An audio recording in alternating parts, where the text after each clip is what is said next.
Haleluya. Halo Bapak Ibu Saudara-saudari terkasih dalam Tuhan Yesus Kristus. Kiranya damai sejahtera Allah yang melampaui segala akal memelihara hati dan pikiran kita semua dalam Kristus Yesus Tuhan kita. Kejadian 45 ayat 1-3 saya bacakan. Ketika itu Yusuf tidak dapat menahan hatinya lagi di depan semua orang yang berdiri di dekatnya. Lalu berserulah ia, "Suruhlah keluar semua orang dari sini." Maka tidak ada seorang pun yang tinggal di situ bersama-sama Yusuf ketika ia memperkenalkan dirinya kepada saudara-saudaranya.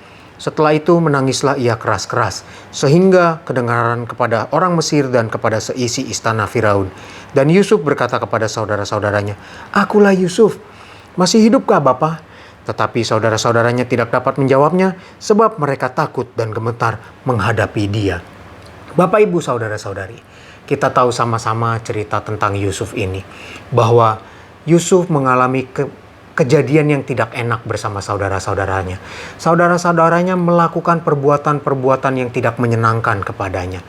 Tetapi apa yang diperbuat oleh saudara-saudaranya, apa yang dikenal Yusuf mengenai saudara-saudaranya ini, rupa-rupanya tidak diingat oleh Yusuf. Beruntunglah saudara-saudaranya, karena Yusuf adalah seorang yang memiliki kedewasaan, seorang yang dapat mengerti segala sesuatunya. Apa pelajaran yang dapat kita ambil melalui peristiwa ini? Kita sudah mendengar tentang kita dapat dikenal orang melalui perbuatan kita. Kita dapat dikenal orang juga melalui penilaian kita. Perbuatan dan penilaian ini tentunya ada dampak bagi orang lain. Oleh buah kita akan dikenal orang. Orang akan mengenal kita sebagai orang yang seperti apa. Kalau orang mengenal kita sebagai orang yang baik, puji Tuhan. Tetapi kalau kita dikenal sebagai orang yang tidak baik dan orang tersebut menjadi tersandung atau kita menjadi batu sandungan buat orang tersebut, mungkin di masa depan ternyata orang tersebut, orang yang tersandung oleh kita, ini adalah orang yang akan Tuhan pakai untuk menyelamatkan kita. Apabila orang ini dewasa seperti Yusuf, bersyukurlah kita. Puji Tuhan, karena dia tidak ada rasa dendam. Dia akan mengerti dan mau membantu kita. Tapi bagaimana kalau orang ini ternyata tidak sedewasa Yusuf? Dia adalah orang yang harus membantu kita, tetapi di saat yang sama, orang itu memiliki rasa dendam atau tidak baik kepada kita. Bukankah hal ini akan merugikan kita? Jadi kembali, dalam seminggu ini kita belajar firman Tuhan bahwa melalui perbuatan kita akan dikenal orang.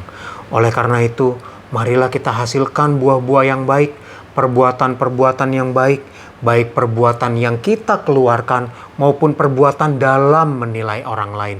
Lakukanlah semuanya itu sebagai orang yang sudah bertobat, orang yang sudah mengenal Kristus, dan orang yang membawa damai menjadi berkat bagi banyak orang. Tuhan tolong kita semua. Mari sama-sama kita berdoa. Tuhan Yesus yang baik, terima kasih Tuhan untuk firman-Mu. Kami adalah orang-orang tebusan-Mu. Kami seharusnya adalah orang-orang yang menghasilkan buah-buah yang baik, buah-buah yang memberkati banyak orang ya Tuhan. Dan kami sudah belajar. Terima kasih untuk firman-Mu Tuhan, supaya kami melakukan buah-buah yang baik tersebut, supaya di masa depan nanti Tuhan, kami tidak menjadi batu sandungan.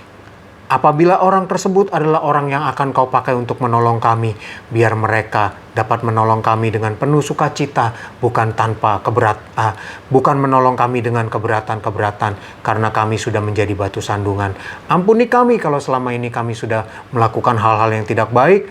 Tuhan tolong supaya mulai saat ini Tuhan, kami dapat menghasilkan buah-buah yang baik, perbuatan-perbuatan yang menjadi berkat. Terima kasih Tuhan, terima kasih.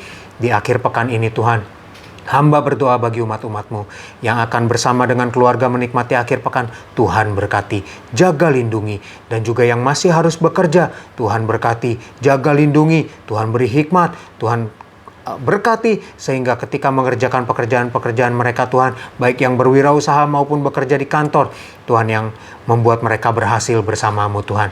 Terima kasih Tuhan, terima kasih. Jaga lindungi sekali lagi setiap kami Tuhan. Jauhkan dari orang-orang yang ingin berniat jahat, jauhkan dari sakit penyakit, dari mara bahaya, dari virus bakteri, dari apapun yang tidak kami inginkan Tuhan. Kami damai sejahtera bersama-Mu Tuhan. Terima kasih Tuhan Yesus. Kami serahkan hidup kami kepadamu Tuhan, di dalam nama Tuhan Yesus Kristus. Haleluya. Amin. Kasih karunia Tuhan Yesus Kristus menyertai kita semua. Amin.